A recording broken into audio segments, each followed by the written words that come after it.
Hello and welcome to TravelSky's online tutorial. Today I will be showing you how to close out a flight, reopen that flight, do flight updates, and also sending the message to telex and TSA and DHS. So first things first, you need to first sign in. User level 81 will be sufficient for these tasks. Now I'm operating from the testing system, so I'm a little bit limited on what I can actually do. But I will show you step by step what you need to do. Now to close a flight, the first step is CI, which stands for close initial, followed by the flight number and the date. Transmit that, and then the next step would be to do CCL, followed by the flight number and the date. Transmit that, and the final step would be to do CC, followed by the flight number and the date. This will close the flight for load planning, and the message you should receive, it should say accepted once you've done all those things. Now to reopen the flight, you do the same exact things in reverse order. So you start off with CC, followed by the flight and the date. Then you do CCL, followed by the flight and the date. Then finally CI, followed by the flight and the date. That will reopen your previously closed flight, just in case you have any last minute changes that need to be made.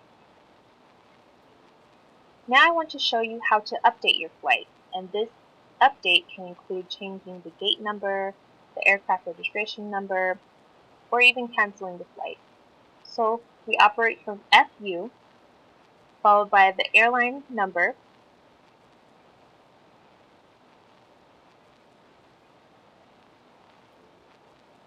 followed by the date, followed by the origin city, and then the action and the data for that action. So if I wanted to update the aircraft registration number, I would do ARN, followed by the actual registration number provided by the aircraft. If I wanted to change the gate, I would type gate, followed by the new gate number. If I wanted to change the estimated time of departure, I would type ETD, followed by the new time of departure. And anytime you transmit these functions, you should just get a cursor, and that lets you know that it has gone through in the system. If I wanted to change the boarding departure time, I would do that here. And if I wanted to change the estimated time of arrival, first I would change the city to PEK, and then I would change it to ETA and the new time. Finally, if I want to cancel this flight, I'll just type with the new city leaving from LAX, followed by a cancel. Now, what I want to show you is that you cannot operate from user level 81 when canceling a flight because the user group does not have those permissions. So let me transmit this and try to open up this flight to see if it's canceled, and it will not let me.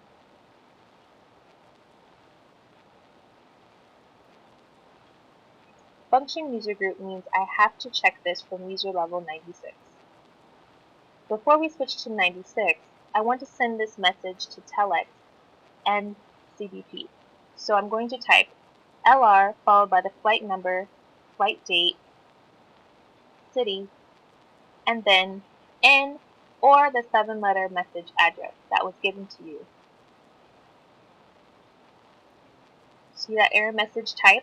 That means I need to type in the actual message address. So it might look something like this or something or other. It will be given to you by TravelSky.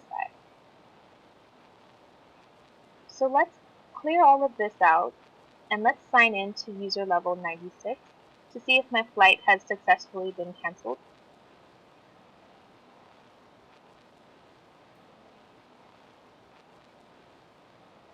And when I try to default the flight that I've been working on, we'll see that it has successfully been canceled.